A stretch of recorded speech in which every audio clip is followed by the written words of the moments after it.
to put 1,000 horsepower in a Honda doesn't make any sense. Like, you could do it, like, 100%. Like, go ahead, do your thing, but you can't tell me that it's a good car to drive and that it makes sense. You're going to put 50 G's in it to make that thing go someplace, and then you're never getting that money back out. They end up getting parted out because they're worth more as parts than they are together as a car. Okay. Yeah. Because no one's paying 50 grand for a Civic. No. Welcome to another episode of Modify with TrickFactory Customs. If this is your first time watching, my name is Elvis. Tim? David. Just kidding, it's Rob. David, okay. I'm looking for some outlandish names, so do better. Come on, Rob. I know. Come up with Honestly, my mind was taking me to like Jimmy Jean or something like that. Oh my god! I just couldn't pull the trigger on Come up that. with some like African name or something. I don't even know how to do that. Do some research. I'll give you some ideas later. So. Okay, we'll talk later. Yeah, but if this is your first time watching, we are a custom automotive shop based here in Vancouver, British Columbia, Canada, and we started this podcast because we love to talk about cars, modified cars specifically, And create havoc. Yes, and that. And on this episode, I think it's going to be creating some havoc because Tim brought up a topic idea. Why you got to put it on me, man? I honestly think you like it. Yeah. I've just learned a lot in all my years. There's a lot of wisdom to be had there. How to There be is. smarter. Yes, and so with that being said, we are going to be discussing cars that do not make sense to build. So I always thought that Financially. Okay, financially. Okay. Oh, I always thought you can build anything. Yeah, but as you get smarter and you get, I guess, older, you got to be smarter. I'd like to say mature. Mature. Yeah. Mature. You got to know when to transition to another platform. Oh, okay. So we're going to be talking about that today. I have some questions about this one as well. Because I would want to hear where he's going from. And so with that said, how has the week been for y'all? I said y'all. I'm not Y'all. I used to live in I like Kentucky. that. It's fine. I like that. No, I like y'all. Thank you. I pull that one out on occasion. Sweet. myself. No, it's been good. Okay. We're getting cars ready for a show coming up. So, yeah, just hauling ass trying to get those things finished. Yeah. And so, In amongst like trying to like keep the production of the main shop, requirements going. These are shop So cars. it's been a bit of a push. This is kind of like a mini SEMA crunch. yeah, pretty much. Yeah. Yeah. So we're getting ready for the Driven show, the Driven Calgary show, March. No, May. wow, we're in May. May 6th. May 6th. Sorry. Duh. Yeah. So we're trailering one and then road tripping the other. So it'll be a bit of an adventure. Yeah, that's going to be fun. Half the journey is... It's always the best part of it. It's my favorite part of it all. I like the journey there. I'm so mad I'm going to miss destination's that. cool, Oh. but I like Standing around the show is, I mean, we've done it a million times, but half the time getting there is half the fun. Oh, yeah. Yeah. And most of our craziest bad ideas generally happen on the trip home from the show. Oh yeah. I mean, if we reflect back a lot of the times, like we'd have like the most deep like conversations on the way back from any kind of major event. Because you got time to break it down. Yeah. And you have a captured audience. Yeah. Yeah. What else are you going to talk about other than modifying cars? Right. Exactly. Yeah. So that's basically all we've been doing. Yeah. So your slant nose and the Evo. Yeah. Those are going to be really fun. And that's almost been a complete redo. Not really, but all the plumbing and stuff has been a big project. On the Evo, right? Yeah. I mean, you did a huge thing by saying, "Oh, I'm going to put a dry sump on this thing." So you got a beautiful daily engineering dry sump system put onto it. It's basically like the best of the best. Like if you want a dry sump, they're like the pinnacle. Sorry to interrupt you there, but in case for our new listeners, in case you don't know what the Evo is, it's Tim's Mercedes 190E. It's pretty much has a wide body, or it's like an Evo 2 kit. It's a version of the Evo 2. A version Yeah, of the Evo yeah. 2 kit. It's a highly modified Yeah. version. Yeah. And we're working on making production units of those so people could build their own. Yeah. And it also has it's capable of what, 2,000 horsepower?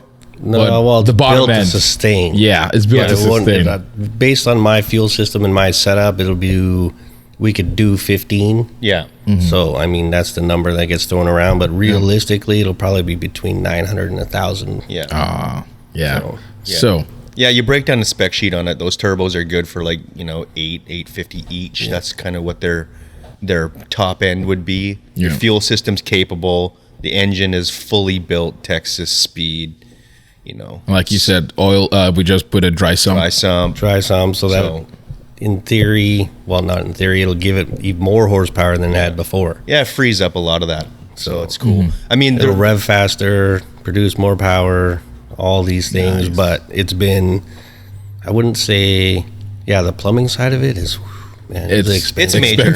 Yeah. Everything's dash 16, like Oh. it's giant, Dash 16. And if you Dash don't know 20. what those are, pretty much they are the different sizes, or and 16 or 10, or those are all different sizes for the hoses, pretty right, much. right. And so the price of those jumps up exponentially Oh, as yeah. you go up in size. I would say once you get beyond dash 8, which is half inch, Yeah. it starts getting really Ridiculous. Crazy. Yeah. Yeah. Every single. I'd say it dash probably jump. doubles every dash jump from there. Yes, I think double is the Yeah. right term. Yeah. Yeah. So it's ridiculous, and the Evo has all AN everywhere. It's major. And I think you were It's a saying huge you have deal. about how many thousand fittings? I think we're at like, You talking dollars? I mean, and that too. But no, I think we have 300 AN fittings in it, yeah. that's front to back. crazy. That's bulkheads, fittings, like, because the air's all AN, everything's AN in it. Yeah. So it looks crazy, but it's been expensive. Yeah. And we get help from Mopac, like Yeah, Performance discounts. World. They help us out, and it's still, I don't even It's know. still a hard pill to swallow. Yeah. Oh yeah. Yeah. Even with our discount, it's like it's Still- insane. Yeah. I would say there's probably $6,000 in fittings and line in it. Nice. Because once you get into the 16s, like just 2 fittings and a bulkhead's $300. Like it's crazy. That's crazy. And then the hose is $25, $30 a foot. And we don't even have the crazy stuff. We have friends messing with like TRX lines that are like triple the money. Yeah. Gosh. So Yeah. That's real race car stuff. yeah, That's for like, if you're taking it on and off, you're servicing this thing over and over and over again, Yeah. you start to, the requirements for the fittings even, Yeah. they come in different tiers. Yeah. yeah. I think there was somewhere I saw like a quick release AN fitting. I Yeah. was mind blown by Yeah. that. I was like, this is the best invention ever. Yeah, so if you got to pull a motor every time you run, that's what you want. Yeah, because and you even can mine, you can get those quick releases for almost any plumbing requirement, like right down to your brake lines. yeah. That is so cool. That's pretty cool. But I Yeah. can't even Really imagine cool what that feature. would cost. Yeah. Because even my car, the way it's set up with all the AN and the way Steve wired it, I can have my motor out in less than an hour. That's pretty cool. So, and then they got to shave even time off of that. They got those motors out in like 15 minutes. Yeah, yeah. But it comes at an expense. Sweet. Yeah. And we're also driving the slant nose. Yeah, You're we're driving the slant nose Yeah. to Calgary from here in Vancouver, BC. So it's like a 9 to 10 hour trip. And kind of the roll of the dice right now is that everywhere in Canada outside of where we live, there's potential snow. for snow. That's why I keep asking Tim. I'm like, "Are you sure winter tires? You I have a should strategy. put winter tires on the Winter cars. tires on it. Yes, you don't do want to die. Put winter tires on the slant nose. Are you? You know what $335 winter tires cost? I mean, Plus the thing's 2.5 inches off the ground. so it's potentially going to be a snowplow. Potentially. yes. That Yeah. doesn't sound safe, You like man. one of those push shovels anywhere that doesn't have snow. It has fine. summer We got these tires giant on. push shovels It'll that be we fine. use. That'll be the slant. I am honestly concerned. That's half the for this. adventure. Oh my god! Maybe no. we'll have to leave it at some truck stop someplace and keep going. I don't know. See, we talked about the journey, and this is part of it. It's like you roll the dice, man. I'm so this. mad that I'm not. I'm gonna be flying down on Friday or on Saturday morning, early morning, 5 a.m. But I'm so mad that I'm not gonna be able to drive there with you guys. But I'm driving back, so yeah. I'm sure I'm gonna miss some glorious stories. Oh my gosh! Hopefully we have no stories. I really hope, yeah, you guys make it there in one piece. But I'm still kind of concerned about those summer tires in that car. But well. We'll find out. Okay. Yeah. They're brand new. If you don't know what the slant nose is, it's a 996 Porsche with modified old new wide body kit on it, and it looks magnificent. If you're watching this on video, I'll put up a picture on it of it so you can see it. It looks cherry. It's very polarizing. When we first debuted that one to the world, it was either people loved it or they absolutely thought we destroyed a great car. True. Well, I think a lot of it had to do with that Porsche purist. Yeah. Like that's a real thing. Yeah. Porsche purists. And the thing that I found most about the Porsche purists, like the really hardcore ones, don't even own Porsches. Yeah. Oh, very true. They're the craziest. It's because to them, that's like the absolute pinnacle, the pinnacle of German perfection. And the fact that you even touched it.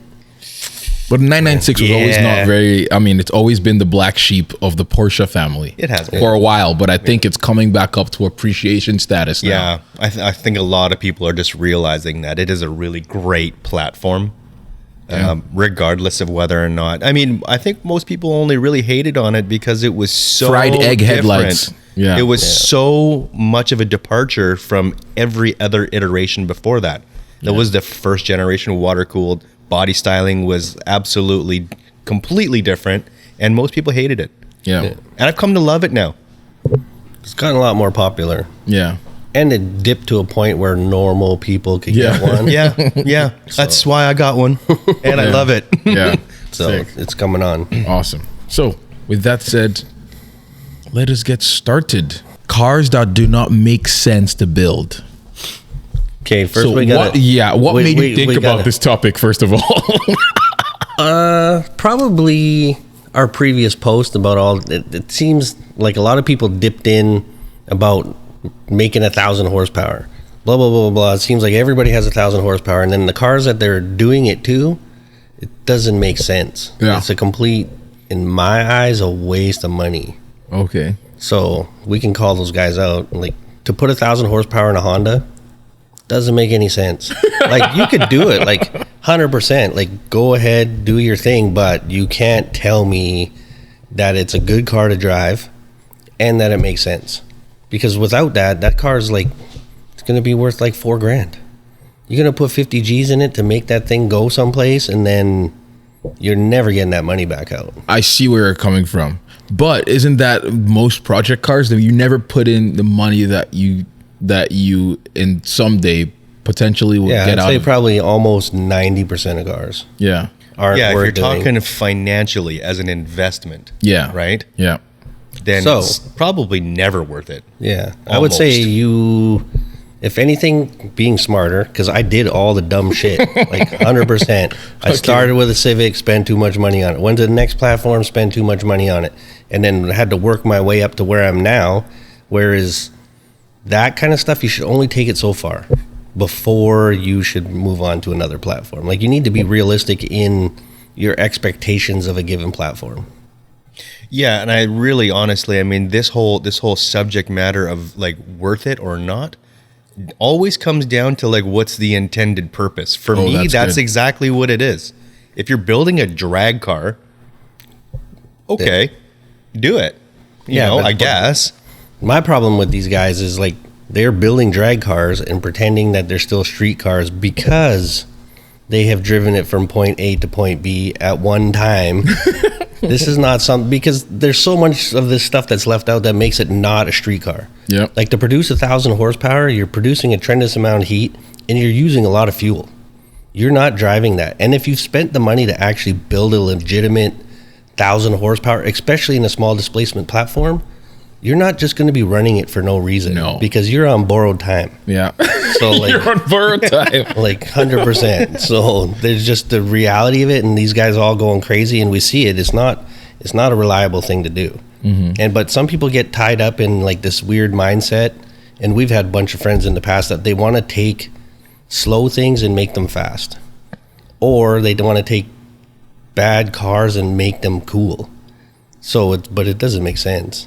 I get why you would do it, but it still just doesn't make sense. So you would rather buy a fast car and make it faster, or what's the formula? What's the formula? Yeah. Well, again, it's your intended use.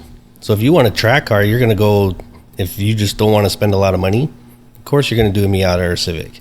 And then you're going to learn a bunch of stuff, and then you're going to reach the limit of that platform where it doesn't make sense to make any, like, sure, you can go wild and turn it into whatever you want, but for how much money? You're going to put another 25 grand into Miata when you could just buy, say, a 3 Series BMW that gives you so much more potential, and you can jump off and you can get them relatively cheap? Or do you just keep plowing money into your Miata and you're going to reach a ceiling? Yeah. So then you got to get smart and move into the next one. But some people just fall in love with brands. Yeah. Like they just go all in. Like they got the Honda tattoo and they're just, this is it. I'm staying here forever. But even within the Honda brand, you'd probably want to progress to like an S2000. Yeah. Yeah, There's like tiers within the brands too, right? Yeah, so you can like, stay on brand, but you need to be smart about it. Yeah. Because every one of them is manufactured for a kind of a purpose, right? Yeah. If you take like an econo car, like a commuter car, like a Honda Civic, like we don't shit on Honda Civics because we think they're horrible. Like we all love Honda Civics, like no doubt. But I mean, their purpose in life originally was it's a commuter car. Yeah, that's what get you from point A to B. It's an entry point for the person to start driving. Do it on the inexpensive. It's fine and it's great. And yeah, you can make some crazy race cars out of them, but they're very expensive. And like at the end of the day, the platform, like Tim was saying, only gets you kind of so far. And then you start looking within that brand. Okay, well, you got the S2000, great platform. It's going to be a lot more functional if performance is your game. I mean, it's also going to hold a better value financially. That's a cool thing too. But then then you can tier up. You can get an NSX, and like you can do these things. So at what point does it make sense anymore? Yeah, because the reality of half these cars, you never see them for sale as a functioning race car. Yeah. Because in order to extract your money back out of them at even a decent level, they end up getting parted out. Because they're worth more as parts than they are together as a car. Okay. Yeah. Because no one's paying 50 grand for a Civic. No, that's just... It doesn't make sense. Like you can't, like even if you had 100 into it, I don't think you could get 50 for a built Civic. No. So they end up parting out the motors, parting out turbos, parts, selling it in pieces. And then you see, some $6,000 roller that's, ready to go. But it might also not be worth it to financially, but if you're using it as a platform to learn and work your way through the things, then you have to put value on that too, because you're not going to start with a crazy platform and not know anything about cars. What if they don't want to sell it though? Like what if they just want to build it and just go from there? Yeah, then you just got to There's a tremendous amount of value in that. You're never going to get your money back. Yeah. So it just doesn't make sense financially to do it. But if you're using it as a tool and you're going to put a value to what that's worth to you, then 100% do it. Yeah, I think value is subjective to like your position of life as well. Like, I mean, maybe you can't start off with a fucking, $100,000 platform and start from there. What if you got to start with that base model, whatever it is? Start from there, man. There's a lot of value in that, in learning, like you said, learning how, the appropriate things to do to modify your cars to make them better at whatever your purpose is. You do these things in levels and tiers, and your life position dictates a lot of that, honestly. Like, can you afford to do it? Maybe you can't afford to do it, but maybe you're good with your hands and you can build things and you can do all that. Is it worth it to do that? Maybe. Probably. I mean, that's the way I kind of look at it, but yeah. Oh yeah. So I think what like Tim is also saying is, that's awesome, but you should also know, I guess, when to stop. But it's like that's the tricky part is when do you know when to stop? Because I feel like it's so easy to go overboard and to be like, oh shoot, like look back at how many thousands of dollars you put into it and it's already too late. Yeah, so I think you have to do your research because it is easy to get sunken into a project. And then you just keep going and going and going. And then the idea of starting something new is so overwhelming that you just keep, digging the hole. Keep digging the hole. And next thing you know, you're so heavily invested into this thing that's really maybe your abilities, even your driving abilities, are going to progress. Like maybe that'll get you to a point, but then that car is going to be topped out. And then you got to put a whole bunch of more money in it to try to progress it to the next level. Then it doesn't make sense. You're never recovering it. So it's like being smart enough to move on to the next platform and being aware of it is like, I think a lot of people make that mistake. And then that's why you see these crazy 1,000 horsepower over-invested Honda Civics sitting everywhere. Well, I haven't even seen one yet. I've only seen one. But I've seen them on YouTube. I've seen them on YouTube, occasion. But I think they get overwhelmed because it's like trying to be able to use it. You start realizing that you messed up. Yeah. You messed up. I think we're at a weird time, let's not say weird, it's the wrong word, but we're at a time right now where like making power is so easy for almost anything. And then that becomes the major topic of conversation, like a lot. You can make like these crazy numbers in horsepower, but I mean, you're going to be overwhelming your chassis and your tire. We talk about this on occasion too. Like, I think it's a very you get to a point where you're like, you're overwhelming your grip level. I mean, it's time to move on to a different platform. It's a very American attitude, though. Yeah. Like it's very, and then that's where most of our content comes from. So like 90% of it is just chasing horsepower numbers.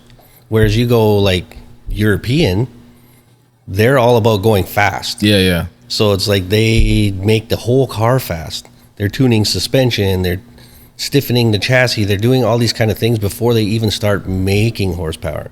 And then they build motors. But you look at the cars being built over there, they're fast cars to be driven fast. Here, they just want them to be fast. So to me, there's a differentiation. Like if you can't drive your car fast, it's kind of pointless to me. Yeah. Whereas there, it's like, I appreciate like DTM racing and all that kind of stuff because those cars are driven fast. And the roads there, everything there is about, the whole attitude is completely different. So here, it's like, we've talked to about 100 times. It's like the ability to touch 1,000 horsepower is really easy right now. You got E85 and meth injection and big boost and stuff, but you don't actually have 1,000 horsepower. Yeah, no, you don't. You don't. Like you touched it, but the difference be having it and touching it is completely different. You've seen my car. Like to make it reliable, it's like the amount of expense is insane. Yeah, it doesn't make any sense. So to do that to a lesser car. It's like my car falls into a weird niche where I've been offered insane money for it. So like, it's like a unicorn. Yeah. But if I did all the same things to a known platform that wasn't really, you would never get your money out of it. Yeah. Never. So you have to either love it, be using it as a learning tool, or you're just going to get hammered. And then I'm going to tell you, when you want to do other things in your life later on, and you're like, I spent all my money on this. Yeah. Like as you get older, so if anything, it's just, you got to watch people that are smarter and be smart about what you're trying to accomplish. Because chasing horsepower you'll never win. Like the old adage in drag racing is like, if you want to be a millionaire drag racer, you better start with 3 and stop at 1. That's funny. That makes me remember, what's his name? Taylor Ray. We both watch him, but he started off with a Miata. It was pretty much stock, and then he put LS in it, did a bunch of suspension stuff. He's a drifter. But it got to a point where he got to the end of the chassis. He could have invested more money, and he kept on asking himself, should I invest more money into this thing, or should I just get something else and jump up from there? And so he ended up getting a C6 Corvette. It had already started to be built, but the guy never finished it, and so he gave it to him, and then he's built it, and now I think he says it's a much better chassis than the Mazda Miata. Yeah. So but see, that's the smart play. Whereas a lot of these things we were talking earlier this morning is like, once you get to a ceiling, and then to push beyond that ceiling, you're not really driving what you started with anymore. Yeah. Because like we were talking about like billet blocks and doing tube chassis and all this kind of stuff. You're no longer driving a Miata or a 3 Series BMW. You're driving a race car now. Yeah. Full tube frame. All of that. Yeah, tubular control arms, Yep. billet blocks, and all this kind of stuff. You're not driving. Like, you can't even pretend that is what it is. It's just skinned as that. That's Like, actually a good idea for a podcast in the future. When does a car stop being said car? I don't know what the topic is, but when does it stop being that car? So, for example, your 240Z. Yep. You started off with a stock 240Z. You cut the body off. And so is that still a 240Z? Because you're making a full tube frame chassis. You're building everything from scratch. So is that still a 240Z or Right? not? I mean, So- that's a good question, right? That's the wolf in sheep's clothing. Yeah. That's what it is. Yeah. So, like, you can't really say that these cars are what they are anymore. Yeah. So it doesn't make sense. So if you're going to max out that platform, then you should move on. If you're going to carry on, then go ahead. But it's not what it is anymore. yeah. There's not. Like, as soon as you start seam welding and putting chassis stiffeners in and roll cages and all that kind of stuff, you're not driving a Honda anymore. It's something new now, Yeah. because it's not, nobody else can achieve it without doing the same things. Yeah. So I think that's, yeah. So your Mercedes is not really a Mercedes anymore. Not even close. It's basically an aesthetic. It's not even close to what it was. Yeah. Yeah. So I can't go out there and be, Mr. Team Mercedes guy, because it's not real. Yeah. It looks like a Mercedes, but it's not a Mercedes at No, all. underneath it's just the, Underneath, it's essentially a race car. yeah. It's Yeah, its and own thing, and it's not even based on a known. It's my own thing. I did it all to what I thought it was, and yeah, it might be good, might be bad. Who knows? Yeah. Yeah, very true, right? There is a point when modifying something to that point, it just becomes something entirely different. Yeah, because you could basically pluck my body off and put a different one on. Yeah. That's true, Like, actually. that's it, because Yeah. there's nothing there that makes it Mercedes anymore. Mm-hmm. Which is the same thing that goes for a lot of these other cars, that they're not really, like, I don't even think you should get to race in a Honda class anymore, because it's not a Honda. There's nothing Honda about it anymore. Your billet block, billet head, giant turbo, roll cage, all this kind of stuff. There's nothing left. Yeah. That's why you end up with pro mods. Pro mods are essentially just a body on a chassis. Oh, okay. So I don't know. We kind of Yeah. got. Yeah, we went off on a weird tangent there. Yeah, I know. But, We'll discuss that in another episode. So if you want to it see goes that, really let us deep know. into like modifying for Yeah. sure. So, crazy into it. Any cars that yeah, to you that don't yeah. make sense Some to build old specifically? school shit, like Omnis and Gremlins and up shit. Like, I've actually seen a really cool Gremlin. Like it was like Yeah, but it's why was LS it swapped, cool? wide body ish. Yeah. since when is it a Gremlin anymore? So sick. But do you think he's ever getting his money back out of that? Not a chance. No. I mean, I'm not trying to hate on anybody that does that kind of stuff. You do your thing. Like, those projects are super fun because it's just, it doesn't make sense. That's why it's fun. It's like, this is ridiculous, but at the end, you can't pretend that those are good cars. No, No matter what you do. and they're certainly not worth it. Yeah, they're You know, not. unless you're worth just building. doing it for your own personal joy. But Yeah. I mean, you got the wild card in there that maybe you get some drunk guy that pays $200,000 for it at Bear Jackson. Yeah, it starts. the yeah, whole I feel spin like up. I've seen some Oh, it's of happening, that happening. 100%. But Yeah. I think some people are actually even motivated by that.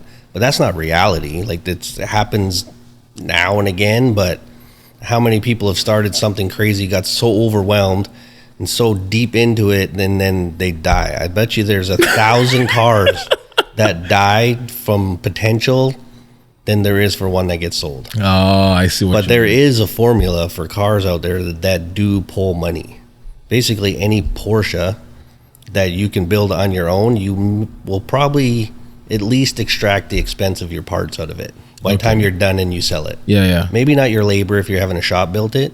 And then say something like these Corvettes right now, as resto mods are worth 10 times more. Well, I wouldn't say 10, Yeah. maybe 5 times more than a restored Corvette. Really? Yeah, The resto Oh, mods are pulling shoot. way more money than like classic cars are all, they're kind of Plateaued. fading. Yeah, they Yeah. plateaued. Like, we've set Yeah. the bar, and now these cars with an insane amount of money going into them, you can almost break even on them. That's pretty cool. Try 5 Chevys. Parts are so readily available. They're so inexpensive to build that by the time you're done building it, you can probably get almost all of your money back out of it. Oh, Especially if you're DIYing it, right? Yeah, if you DIY it, you 100% can get your money out.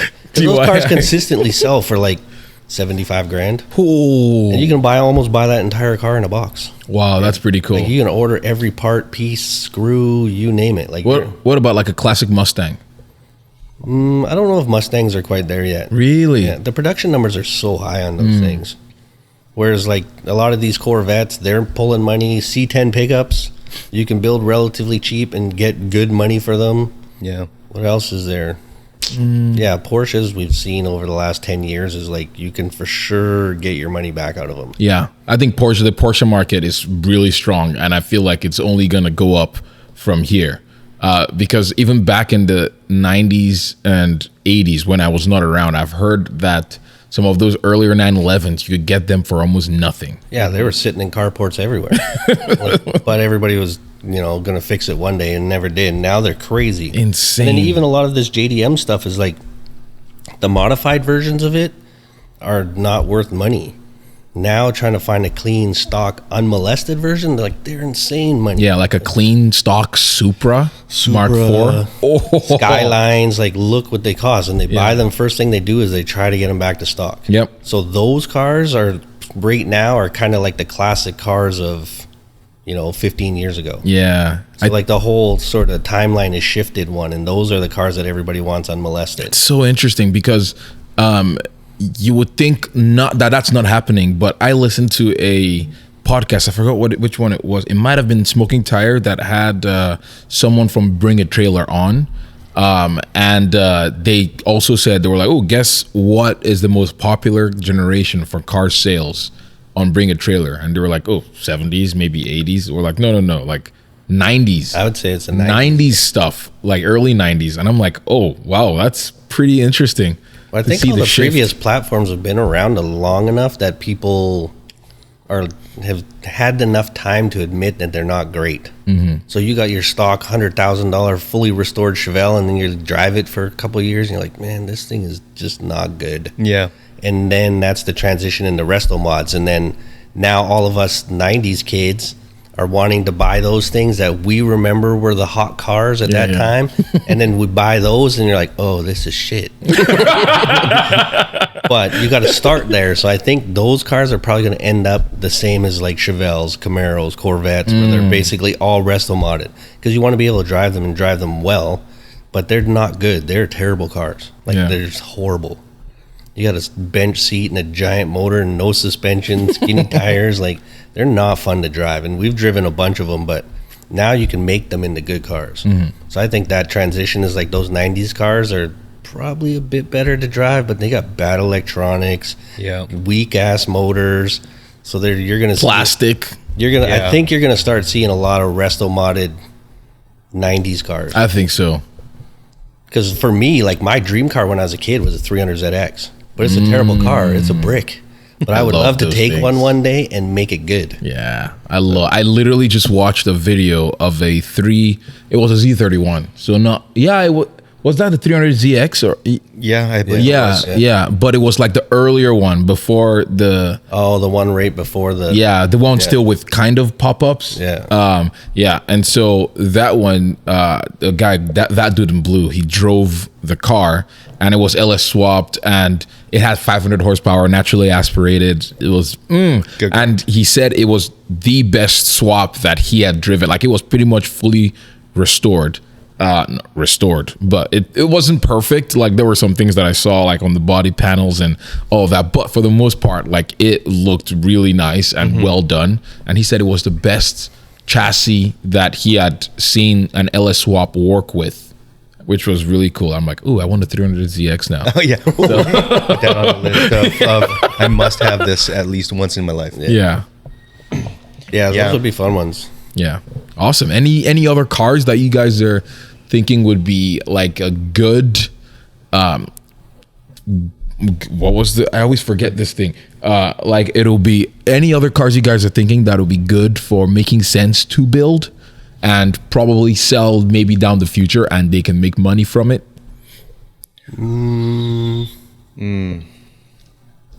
No, nothing makes sense. No? No, I honestly don't know. I'm No, horrible there's with some. myself. Yeah, there's some.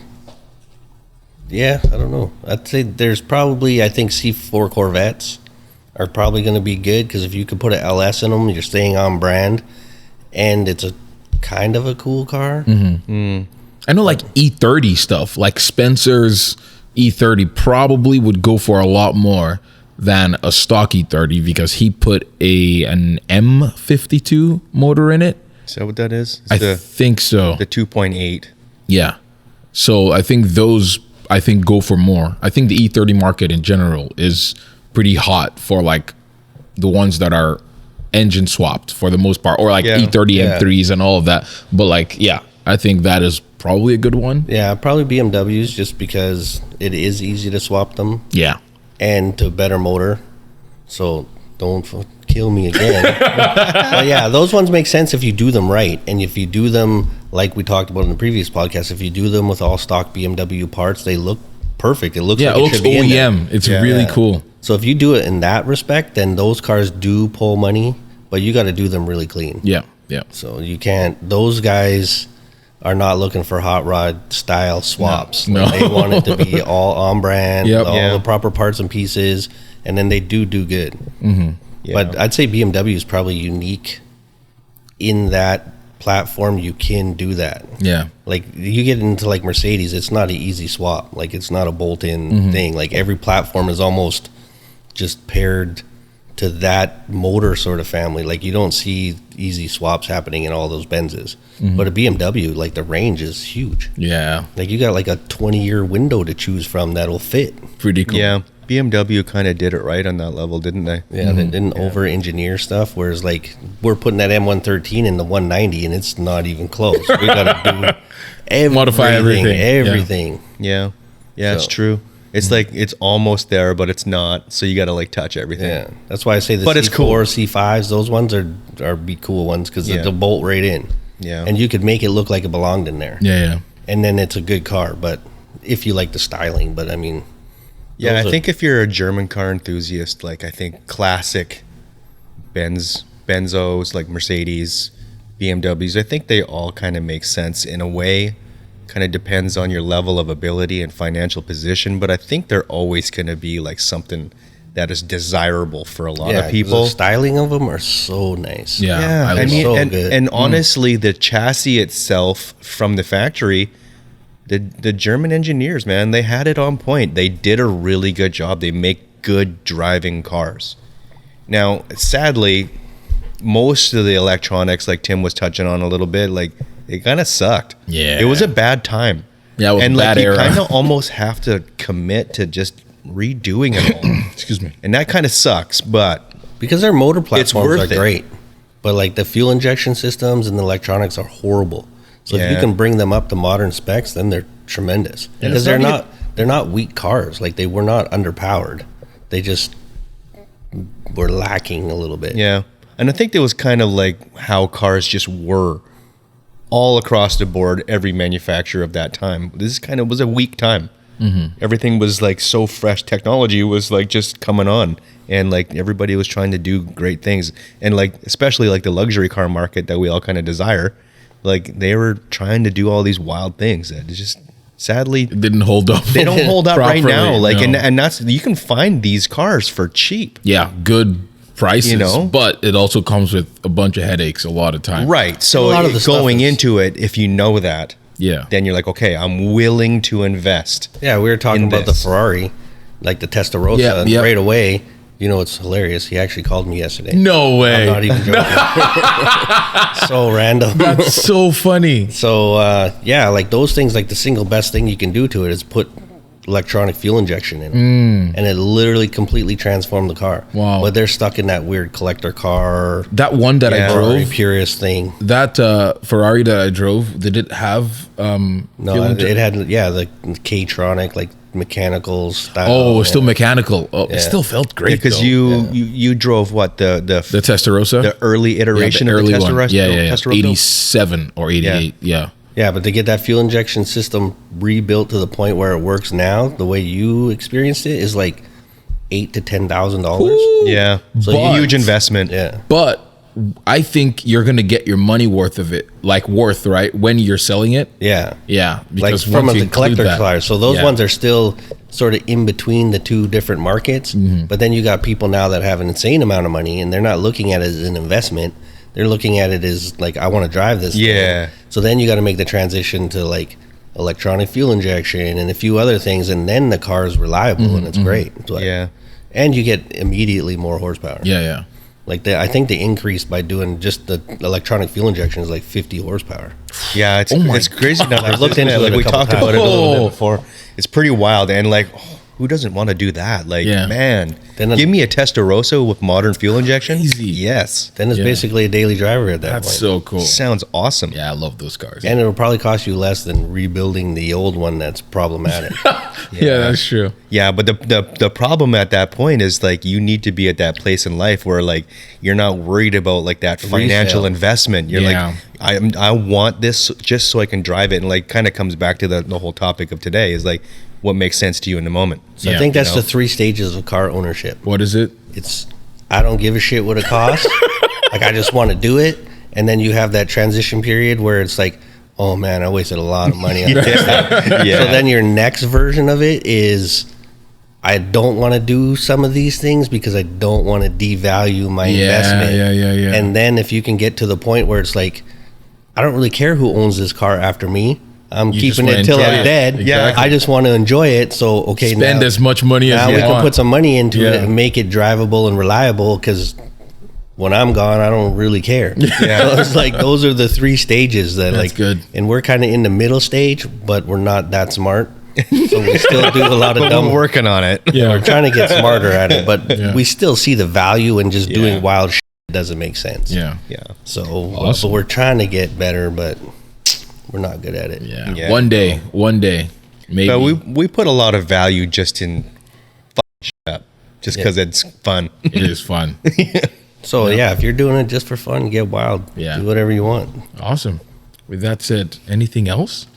I Nope. feel like we've covered all bases You're here. gonna have to chop this one up. Yeah, I know. It's all over the place. Yeah, but it was a good conversation, though. Yeah, that was good. Awesome. We will see you guys next week. Let us know what you guys think about our opinion or Our ramblings. Yeah. Tim's opinion. Let us. I know- agree with what you're saying. Let us know if Yeah. you want to have just a random conversation kind of chat. Yeah. Elvis is gonna pull a hot take out of this. That's gonna get me roasted again. But yeah, that's okay. It's fine. Okay, see you guys next week. Bye.